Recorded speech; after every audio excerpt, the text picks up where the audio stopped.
학원을 보내는 이유는 이 문제를 내가 배운 중고등학교 때 배운 방식으로 아이를 풀어주고 설명해 줄 수 없기 때문에 학원을 보내는 거잖아요.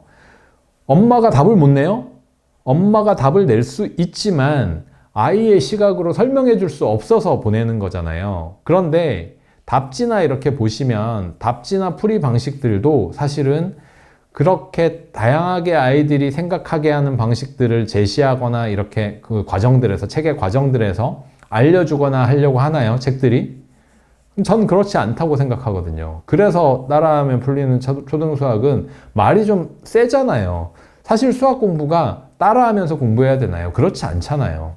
저도 그런 부정적인 시각이 있을 수 있다고 생각하지만 그것들을 더 강조하기 위해서 따라하면 풀리는이라고 한 것은 제대로 배우는 과정, 배움의 과정이 있어야 심화 공부도 완전 학습이 될 수 있습니다.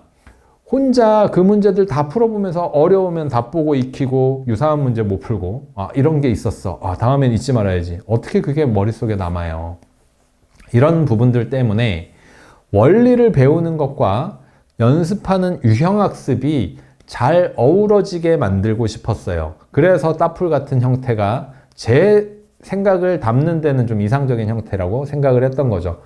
그러니까 그런 부분들을 생각을 하시고 풀리는데 심화서는 좀 어려울 것 같아 라고 판단하시는 어머님들은 따풀을 선택하기보다는 말씀드린 그거는 좀 학년이 올라가서 더 다져놓고 하고 완전 심화 문제는 좀 빠져있는 유형들 준심화 문제들이 많이 나와 있는 왕수학 실력편, 디딤돌 응용을 말씀드린 것처럼 이제 뒤에 많이 나오진 않습니다. 디딤돌 응용, 그 다음에 이 응용 유형 이런 단어가 붙은 책들, 그런 책들을 차라리 2권 해주시는 게 낫습니다.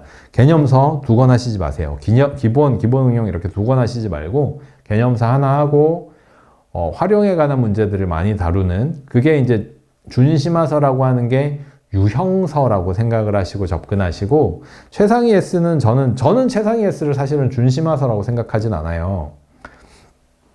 저 오히려 작년에 따풀 나오기 전에 이 상담해 드릴 때는 뭐라고 말씀드렸었냐 하면 최상위보다 최상위 S가 학습하기도 더 수월하고 난이도도 최상위 S 되게 높습니다.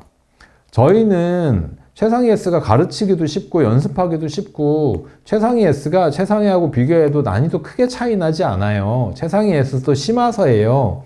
다만 쉬운 문제 나오는 부분들도 유형화되어 있어서 구성이 좀 차이가 나는데 도형이나 이런 부분들은 학기별로 보면 최상위보다 최상위 S가 더 난이도 있는 학기들이 있어요.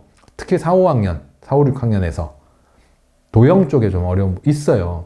그러니까 제 눈에는 최상위 S와 최상위도 난이도 상단에서의 차이는 딱 경시에 나올 법한 몇 문제, 꼭 이런 거 풀어야 될까? 이런 문제를 제외하고는 난이도 차이 크지 않습니다. 근데 어머니들은 최상위와 최상위 S와 따풀을 서열을 매겨주기를 원하는 거죠. 제일 어려운 걸 해야 돼.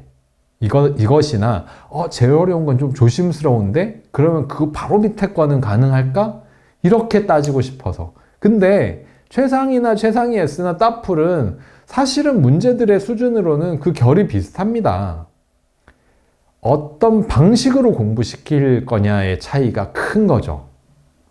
그래서 따풀을 한 다음에 최상위도 하세요. 이렇게 말씀드릴 때 최상위는 수준은 비슷하거나 조금 더 어려운 문제가 나올 수 있지만 그것보다 수준은 전 똑같다고 머릿속으로 그렇게 생각하고 설명 같은 거 없이 개별화되어 있는 문제들 하나하나를 풀면서 훈련해봐라 이제 이런 느낌에서 최상위 하나 더 할 수 있으면 하세요. 이렇게 말씀드리는 겁니다. 1시간이 제가 오늘은 사연이 많지는 않았는데 하나하나가 좀 자세하게 이제 풀어드릴 부분들이 많다고 생각했어요. 그래서 오늘은 질문에 대한 답은 이 댓글로 이제 저희 선생님이 같이 해주셨으니까 마치는 거로 지금 벌써 시간이 30분이 넘었네요. 네, 그렇게 하고요. 사연에 대한 부분은 지금 딱 보이는 것만 답변해 드리도록 하겠습니다. 3개. 네, 3개. 현재 5학년 최상위 6-2 푸는데 25% 정도의 오답률이에요. 응용소로 다시 가야 할까요? 아니, 저는 그렇게 생각하지 않습니다. 틀리는 4분의 1 정도 되는 문제들을 통해서 배워야지 의미가 있다고 생각하는데, 이제 문제는 이렇게 생각하는 거죠. 최상위가 틀리는 문제들을 잘 배울 수 있는 구조냐? 제가 따프를 자꾸 하라고 말씀드리는 이유는 아이들이 어려운 걸 배우게 하는 구조다, 배움이 있는 책이다라고 생각하고 그렇게 만들었기 때문에 따프를 하시라고 되게 자신 있게 추천을 해드리는 거예요. 그러니까 최상위 6-2 푸는데 25%의 오답률이면 응용소로 다시 가야 할까요? 아니에요. 그 25%를 통해서 배운다라고 생각하고 하면 됩니다. 네. 제가 설정하는 정답률은 70에서 80% 정도 되는 책을 공부해야 배우는 게 있고 실력이 는다. 90% 되는 정답률을 배우는 건 개념을 익히는 정도이거나 발전이라는 부분은 별로 없고 뭔가 개념을 익힌 거죠. 네. 근데 그건 수학 실력이 쌓인 게 아니라 이렇게 넓어진 거지 이렇게 올라간 게 아닙니다. 그렇기 때문에 4분의 1 정도 틀린다고 해서 너무 많이 틀려서, 물론 여기에 한 가지가 단서가 붙어요. 아이가 그 정도 틀리는 걸 받아들이고 그거 틀리는 걸 배우고 다음에 이거 나오면 안 틀려야 되겠다라고 배움의 과정이 있어야 된다는 거죠. 근데 최상위는 그렇게 잘 배우기가 쉽지가 않습니다. 답지 보고 함께 뭐 이렇게를 크게 벗어나지는 못하니까 보통은. 그리고 배운 다음에 연습할 수 있는 문제가 있나요? 잘 없으니까. 문해길은 어떤가요, 선생님? 문해길은 문제들이 되게 좋죠. 문제들 되게 좋아서 이제 추천도 많이 해드리는 책이고, 아주 뭐 20년 전에도 대치동 아이들 많이 풀었던 책이에요. 아주 오래된, 역사가 오래된 책이죠. 그런데 문해길은 단점이 있습니다. 최상위에 말씀드린 단점하고 비슷한 단점이 있습니다. 생각하는 방법으로 모았다라고 하지만 실제로 문제를 풀어보면 별로 그렇지 않아요. 그러니까 표 그려 해결하기를 연습하기 위해서 모든 문제를 진짜 표를 그려야 될까? 그렇다고 생각하지는 않거든요. 일부 문제는 표를 그려보니까 이게 되게 합리적이고 이렇게 생각하는 게 괜찮네. 한데 표 그려 해결하기에 있는 모든 문제를 다 표를 그려서 해결해야 될까? 다양한 방법, 다른 합리적인 방법을 연구해보고 찾아보고 이렇게 하는 것도 괜찮지 않을까? 그러면 케이스에 대한 연구가 조금 더 디테일했으면 좋겠다라는 생각과 함께, 그러다 보니까 제가 문해길을 아이들 가르칠 때는 어떻게 했냐면 10쪽에 3번 풀어보자 이렇게 풀어요. 그러면 그것과 비슷한 문제가 다른 방식으로 생각하는데 다른 페이지에 나와 있거든요. 근데 그 한 문제를 표도 그려서 해결해보고 가정에서도 해보고 뭐 식을 세워서도 해보고 그 자리에서 다 해봐야 되느냐? 전 그것보다 학년에 따라서 문제에 따라서 접근하는 방식을 좀 다르게 가르치는 걸 더 선호하는 편입니다. 그래서 10쪽에 3번 해보자 했으면 유사 문제가 다른 페이지에 있어요. 그래서 몇 쪽으로 넘어가서 그거 한번 해볼까? 이거 해볼까? 제대로 됐는지 이런 식으로 가르쳤었거든요. 유사한 문제를 연습하고 익히기가 쉽지 않은 실전 문제집으로 봐야 됩니다. 그래서 문해길은 아주 예전에는 경시입문서 같은 책으로 사용되었었습니다. 지금은 어떤지 모르겠지만 지금은 워낙 문제집이 다양해져서, 근데 예전에는 문해길이 인기가 되게 많고 대치동에서도 그럴 때 경시입문서처럼 교과학원에서 또는 경시학원에서 사용을 했었습니다. 그러니까 아이들이 좀 수학하는 수준이 좀 높은 아이들이 선택할 수 있는 문제집이다. 그렇지 않으면 틀린 문제를 익히고 하는데 누가 진짜 잘 가르쳐줘야 되거나, 근데 그렇게 틀렸을 때 가르쳐준다라는 건 가르쳐줘도 연습이 되게 힘들고 이런 좀 단점이 있는 책, 실전적인 책으로 문제들은 아주 좋습니다. 2학년입니다. 왕수학 요 질문 답변으로 마치도록 할게요. 2학년입니다. 왕수학 실력 2-2까지는 무난하게 풀었고 왕수학 3-1 실력까지 했습니다. 왕수학 최상위 2-1의 스텝 4는 좀 버거워하고 3-2 왕수학 실력을 기본서로 하려니 쉽지 않네요. 3학년 2학기 기본서와 2학년 따프를 하면 좋을까요? 아니면 구입해둔 2학년 왕수학 최상위를 끝마치고 3학년 따프를 하면 될까요? 이 심화 위주로 해온 아이니까 거기에 맞춰서 상담을 해드리면 개념서를 저도 좀 심화 위주로 하는 아이들은 이 응용서를 가지고 개념서를 선택하는 걸 좋아하거든요. 그래서 저는 이제 디딤돌 책이 요거 단계를 나누기가 되게 좋아서 디딤돌 응용을 개념서로 사용을 했었어요. 상위권 아이들은. 근데 이거 되게 주관적인 부분이긴 합니다. 감안하고 들어주세요. 어떤 책은 좋다 안 좋다가 아니라 왕수학 실력은 개념 쪽을 충분히 푸는 데는 조금 단점이 있다고 생각합니다. 오히려 쉬운 개념 문제들을 조금 체계적으로 말하자면 이제 작은 주제별로 나눠서 풀고 또 모아서도 풀어보고 이렇게라고 하면 디딤돌 응용을 기본서로 개념서로 설정하시는 것이 조금 더 낫습니다. 네, 낫고요. 그 다음에 최상위 스텝 4 같이 제일 어려운 문제들 모여있는 걸 버거워하는 건 당연합니다. 그 학년의 그 학기에 제일 어려운 수준의 문제가 모여있는 거니까.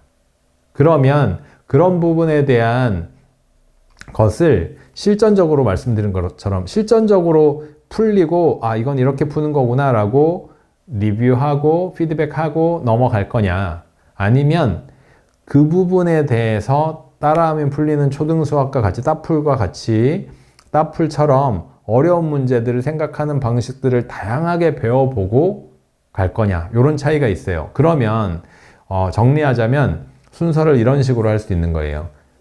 디딤돌 응용이 기본 문제 풀이 하는 데는 제 눈에는 더 낫다고 보이고요. 그리고 왕수학 실력보다는, 왕수학 실력도 좋은 책이지만 왕수학 실력은 사실은 개념을 하고 나서 보는 게 더 효율적인 책입니다. 그러니까 아까 제가 앞에 설명해 드리면서 중간 난이도 준심화서에서는 디딤돌 응용보다 왕수학 실력이 더 낫다고 생각하는 거예요. 왜? 디딤돌은 심화에 대한 게 단 4페이지에 제한적으로 있는데 왕수학 실력은 문제가 더 다양하게 있거든요. 문제가 다양하게 있으면 단점이 뭐예요? 하나하나 학습하고 복습하는데 불편합니다. 디딤돌은 그게 장점인 거죠. 디딤돌 응용이.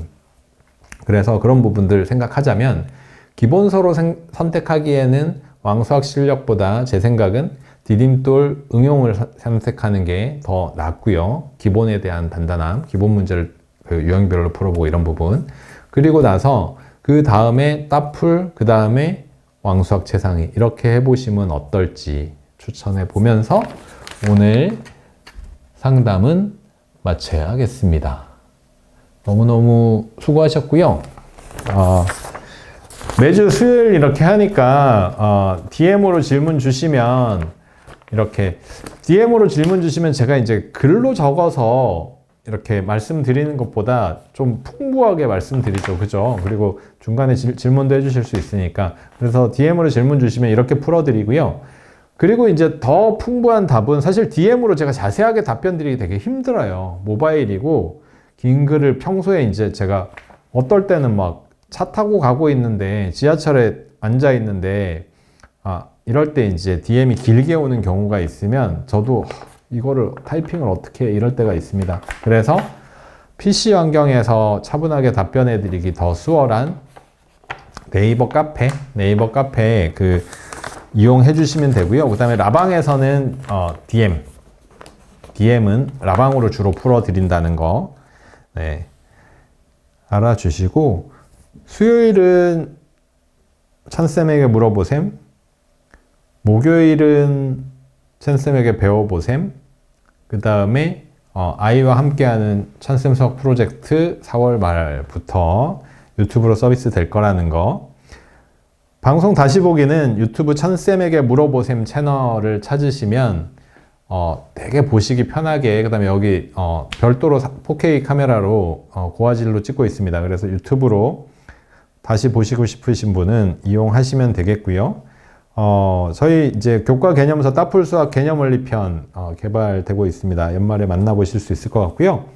천쌤 한번 만나보셈이라는 이벤트를 이제 현장에서 어머님들 뵙고 상담해드리는 부분들을 진행을 하고 있어요. 원래 이제 하려고 했던 것은 아닌데, 안동교육청에서 신청이 있었고, 경북 청도교육청에서 신청이 있어서, 이제 하는 김에 다른 지역들도 좀 돌아서 하시죠라고 저희 회사에 누가 저한테, 저는 굉장히 힘든데요. 그래서, 농담이고요. 예, 그런 기회를 통해서 다른 지역들도 더 찾아뵈려고 해서 3월 말 3월 25일 날 동탄, 4월 15일 경기도 광교, 그 다음에 5월 22일, 23일에 걸쳐서 안동, 원주, 부산, 안동은 참 5월 초군요. 안동, 원주가 5월 초, 부산, 울산, 청도, 대구가 5월 말로 잡혀 있습니다. 그래서 뭐 신청하신 분들 그때 뵈면 될 것 같고요.